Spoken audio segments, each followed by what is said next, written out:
Today I'm with Megan. Megan makes some amazing crochet, soap, cutting board, and you name it. Nice to meet you again, Megan. Nice to meet you. So tell me your story. How did you get involved in creating a small business? Well, after I had my first son, I started teaching myself how to crochet and do things.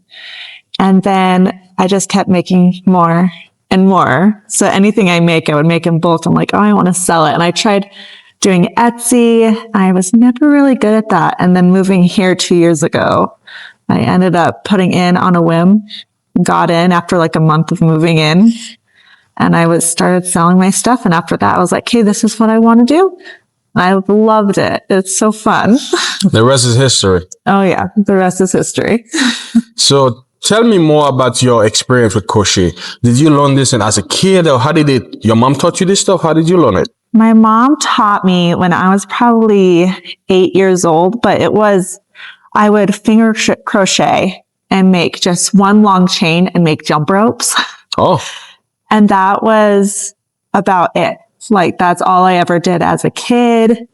And then, my husband's best friend's mom started like crocheting. I'm like, oh, my mom knows how to do that. Can you try to teach me? And she tried her best, but I didn't quite follow. So I was like, let me go online and find a pattern. And I taught myself how to read the pattern, and I learned how to crochet. Then after that, I've learned how to do so many things, and I teach classes sometimes, and I've just made so many things that I sell, and I love it. And it's so fun. That's good. Yeah. I think with stuff like that, it's so critical to have a teacher, someone you can go to teach you. I mean, watching stuff in YouTube is good, but having that access to someone you can ask question immediately is pretty critical. It is. And you say that you teach classes as well? Mm-hmm. When do you do that? I mean, when do you have time? I don't. I do them just when I have time. I've taught like 3 or 4 classes, and then like some of my neighbors are like, I want to learn. So they're like, can you teach me? I'm like, sure. I'm like, I don't mind it at all, because I think it's so fun to be able to teach something that is such a timeless thing, because like crocheting is so timeless. And it's like, my grandma's done it, my great grandma's done it, like my mom's done it, my husband's grandma's done it. And let's go back to the Native American tradition too. You can find some of this stuff in there, and the reservation and stuff like that. Yeah. And so it's just, and even like some of my kids are like, can we start learning? And I'm like, yes. I think it's just good to keep teaching, because I don't want it, at least in my family, I don't want it to be a lost talent. Yeah, because we don't want those kids to just go to team and buy stuff. Yes. Yes.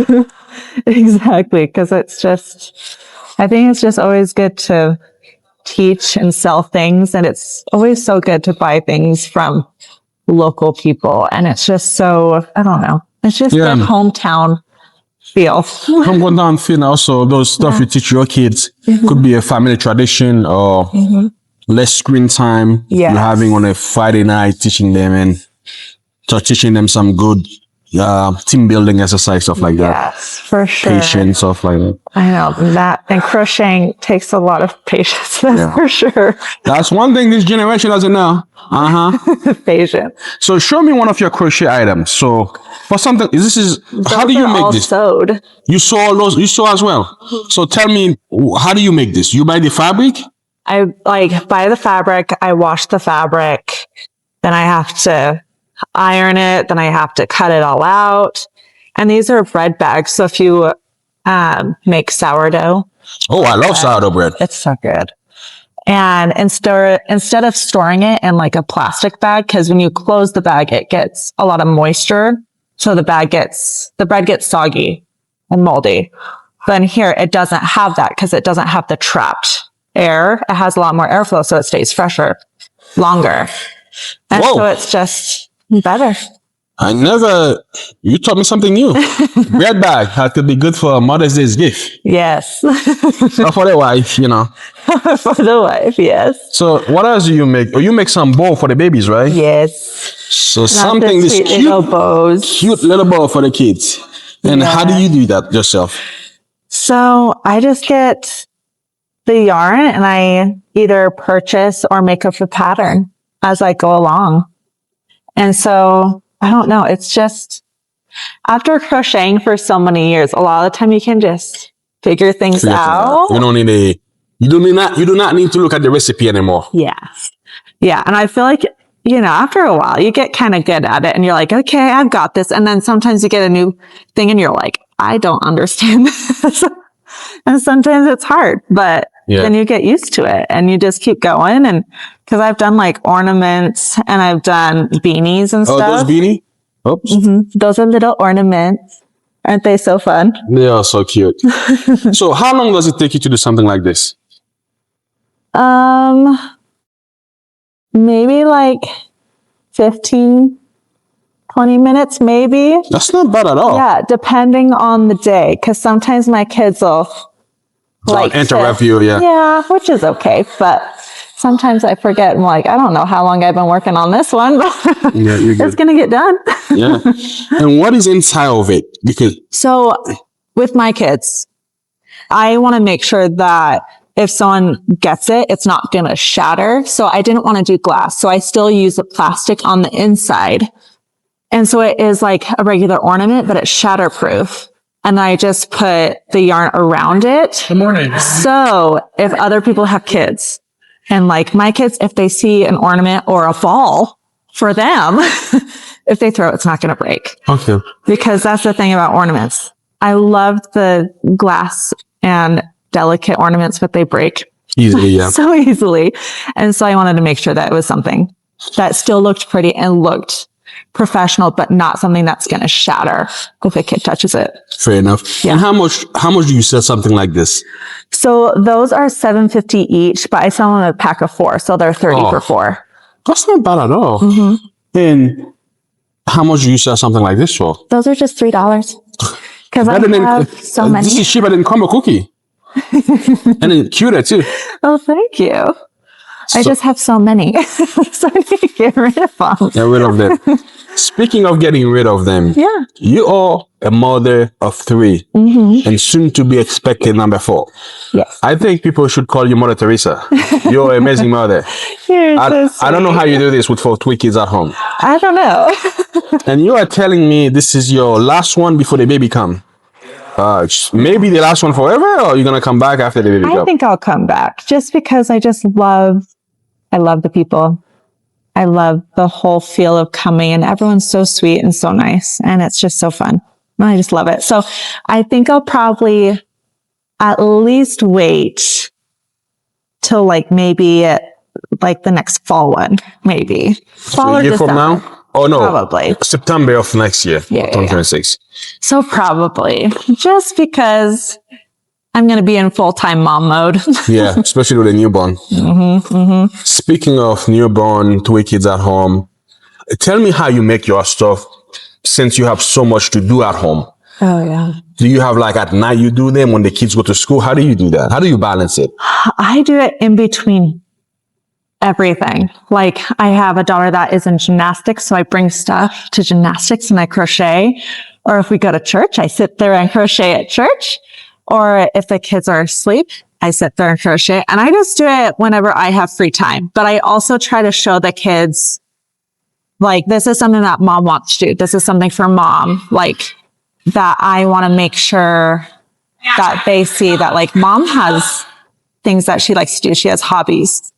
And it's just so fun. And I even show my kids, like, look, this is me sewing. Do you want to come sit on my lap while I sew? Or like, look, and like, it's fun to get them involved, even if it takes a little bit extra time. But I just do it whenever I can, whenever I have a little bit of free time. Sometimes it's a little bit of a time crunch, especially when it's like the week before. And you just try to get as many things done. But I just try to make it work through the chaos of kids' schedules.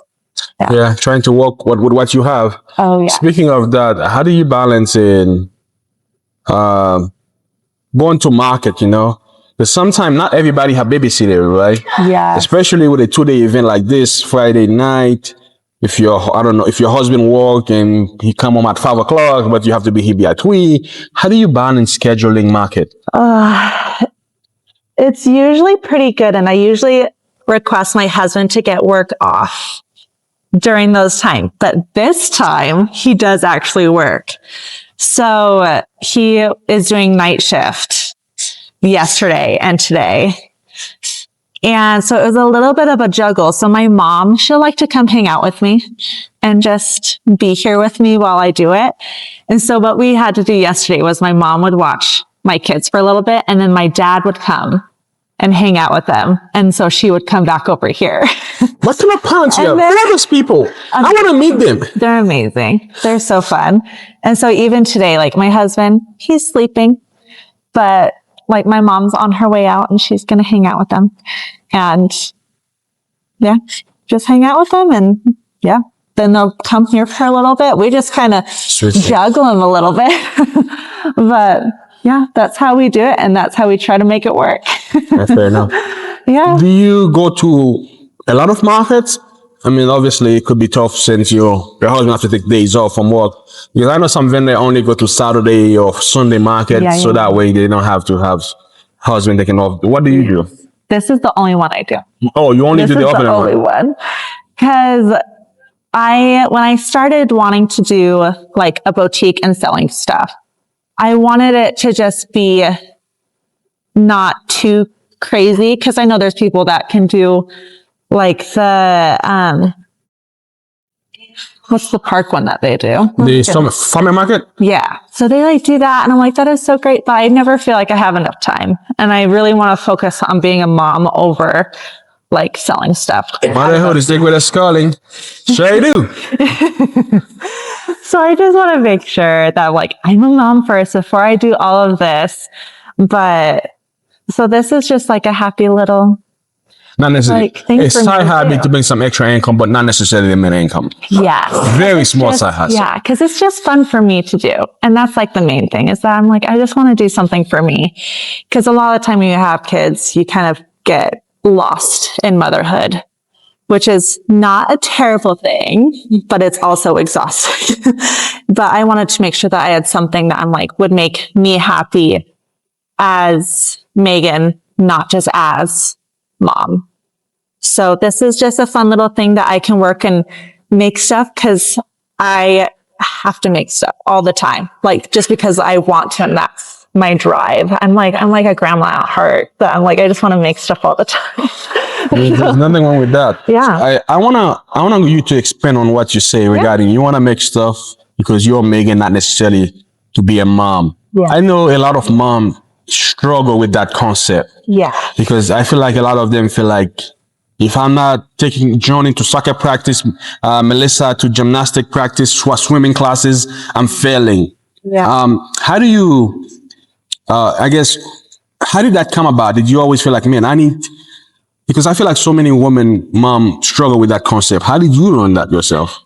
I think because I was really young when I had kids, which like I got married at 19 and then got pregnant at 19, then had another baby at 20. So I had like two kids that were like not even 21. Yeah, not even like a year apart. Okay. And then like 2.5 years later, I had another one, and I like loved being a mom, but it was also like so exhausting because I'm like, I don't get to do anything for myself. And like even when my third kid came around, when I was pregnant, my husband left for deployment. It was during COVID and I was very alone. And I'm like, I have nothing for myself.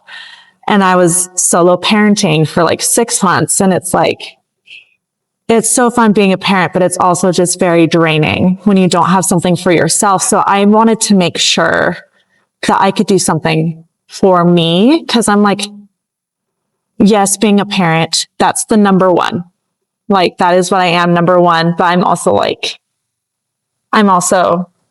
Megan, and I want to make sure that I have something for me. And it might be a little bit in a selfish way that I'm like, I'm going to do something that I want to do.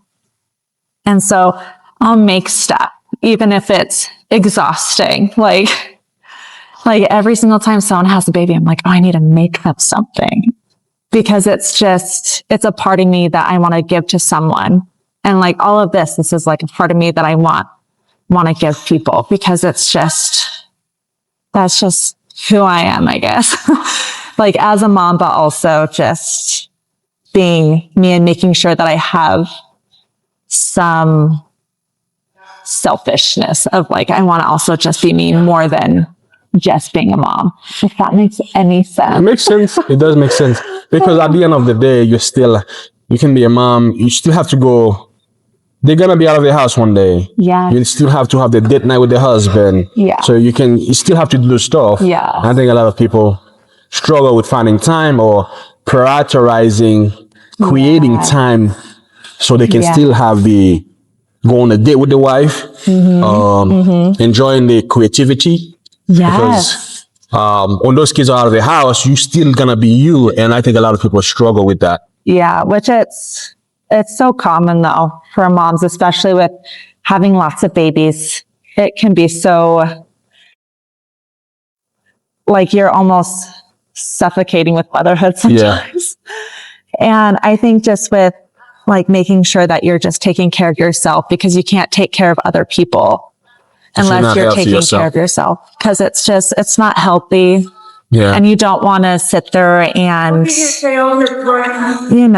look at your kids and say, because I had you, like life is hard, but it's not that. It's like, I need to make sure that there's two parts, like there's you and motherhood that coincide with each other, but also teaches your kids good things to make sure be like, oh, my mom does have things that she likes to do, and not just motherhood and, telling me what to do and all this stuff. Yeah. Because even I've learned, like, since doing this, my kids are like, can I come with you and sell drawings? Oh yeah. Those kids, man, they love coming to market. It's so fun. And it's just such a good thing to make sure that your kids see how individual you can be on top of being a mom. Make sure that they, see the qualities that you are as a person as well. Totally. And the baby is coming anytime now. And you say you're going to do a pause. Yeah. But what's the ultimate future for the business? I honestly don't know. I think until I'm done having kids and my kids are a little bit older, this will probably be it. Just because I need to make sure that my kids are good and raised and, being a mom. Yeah. I don't know. I don't know yet. I feel like it's just one step at a time. After this baby comes, who knows? And do you have a website or Facebook page or something? I have an Instagram, but I will say, being a mom, I suck at posting. But it's just, I think it's Nutmeg's Designs. Oh, yeah, just like the name on the thing. I think so. I think that's what it is. Nutmeg Design. You heard her. Yeah. If you want to support a stay-at-home mom, you better support this Megan now. Well, thank you for chatting with me. Thank you so much. Perfect.